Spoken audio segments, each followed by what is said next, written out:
23 mai 2013, une journée importante sur la citoyenneté universelle était organisée à Paris, au siège de l'UNESCO.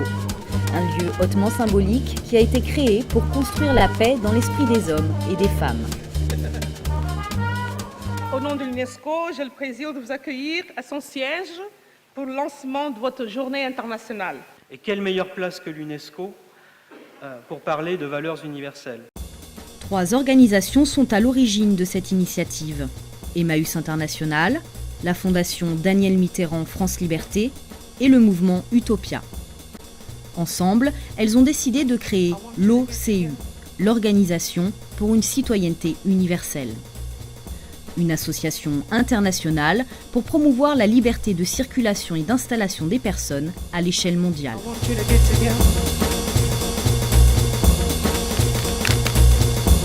Put your hands together one time. I want you to get together. I dream of a beautiful world where no people will be oppressed. I dream of a wonderful world where nobody will be poor, nobody will suffer inequalities and injustices.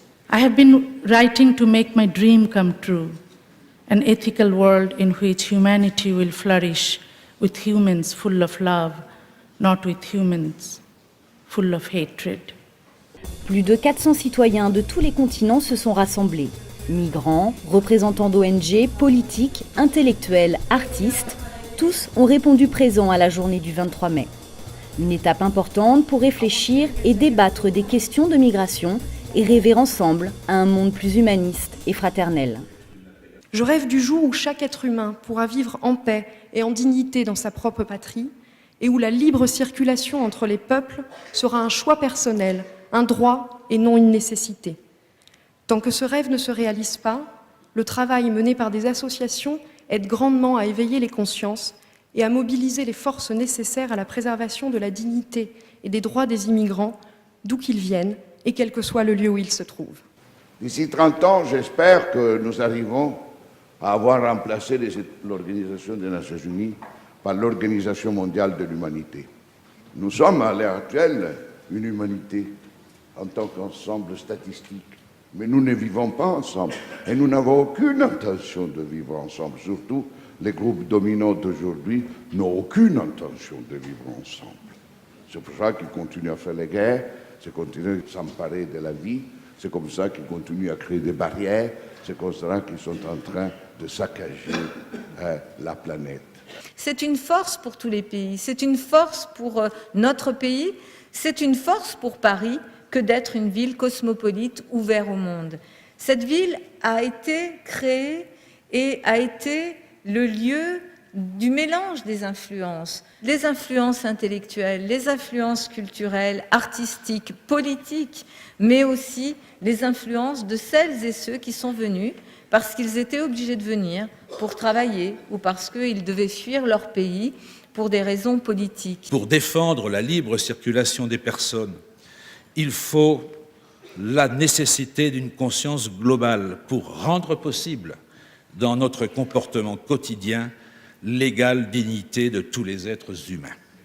C'est avec cette conscience collective et de citoyenneté mondiale, c'est avec cette attitude de partage qu'on commence à Paris la longue marche pour la libre circulation des personnes. Merci.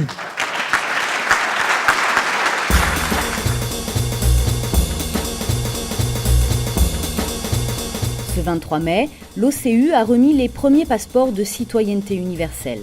Plus de 30 personnalités ont d'ores et déjà accepté d'être détentrices du passeport. Christiane Hessel a reçu le premier exemplaire au nom de son époux Stéphane Hessel, co-rédacteur de la Déclaration universelle des droits de l'homme, qui nous a quittés en février 2013. Nous avons surtout une ambition forte. Témoigner du sort inacceptable fait aux migrants aujourd'hui dans le monde. De l'aveuglement et de la fermeture d'esprit sur tout ce qui touche à la réalité des migrations. Quand on arrive quelque part sans papier, sans avoir les droits comme les autres, nous vivons constamment avec la peur au ventre, comme si on avait commis un crime. Le crime de vouloir se loger et avoir un toit comme les autres. Le crime de chercher à se soigner quand on est malade. le crime de vouloir travailler pour vivre dans la dignité. Il y a 2 mois que j'ai obtenu les papiers en France. Et ça peut paraître bizarre, mais la première chose que j'ai pensé, c'est que je peux revenir en Ukraine pour voir ma famille. De mon départ du Cameroun jusqu'en France, après 3 ans, donc c'est pas évident, c'est question de souffrance, mais ça, c'est quelque part le prix de toute cette souffrance. Et rien que pour ça, je vous dis merci. Yo creo que es una iniciativa simbólica que puede ayudar a que las instituciones, los estados, las organizaciones internacionales puedan abrir los ojos frente a un proceso que está cambiando. La idea de ciudadano nacional es una idea casi obsoleta, digamos, ya no existe más. La idea de frontera o de límite es una idea que empieza a ser obsoleta porque queriendo o no queriendo la gente atraviesa las fronteras. Le passeport de citoyenneté universelle est un outil politique. Une première étape qui va permettre de démarcher les États du monde entier. Ce passeport est un document de voyage qui permettra à leurs porteurs de franchir les frontières sans visa et de s'installer dans les pays ayant donné leur accord. Je pense que ce passeport peut changer beaucoup de choses. Je pense qu'il ouvre la voie à la création d'un nouvel espace politique mondial. Au-delà de la question de la simple liberté de circulation et d'installation, qui est déjà une question gigantesque, c'est la question de savoir dans quelle mesure on partage sur cette planète, entre peuples, des valeurs communes, et dans quelle mesure ces valeurs communes, au-delà des questions purement géographiques, peuvent nous conduire à construire un nouveau monde, un autre monde possible. On est aujourd'hui dans un monde où quelque part les pragmatiques veulent nous faire croire qu'il n'y a pas d'autre solution que celle qu'on nous propose. La journée d'aujourd'hui, c'est justement l'inverse, c'est de se dire que l'utopie est possible et qu'on peut la construire ensemble si c'est important pour nous. Donc merci à tous d'avoir été là et soyons là demain et dans les semaines et dans les années qui viennent pour faire que cette utopie devienne demain réalité.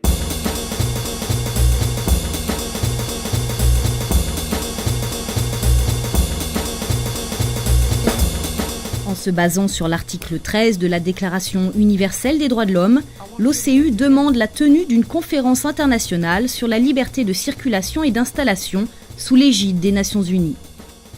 On lance un appel, on vous lance un appel, à vous ici, mais bien sûr au-delà de notre assemblée de ce soir, pour nous rejoindre, accompagner ou appuyer les perspectives que nous pensons essentielles sur l'horizon de cette liberté de circulation et d'installation des personnes à l'échelle mondiale. Avec vous, on pense que ce 23 mai 2013, ça peut être une date d'espérance. Merci beaucoup.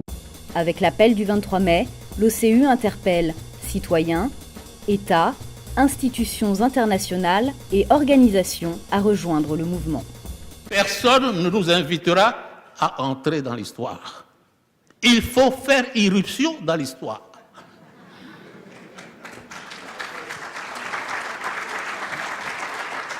Il faut faire irruption dans l'histoire, il faut oser.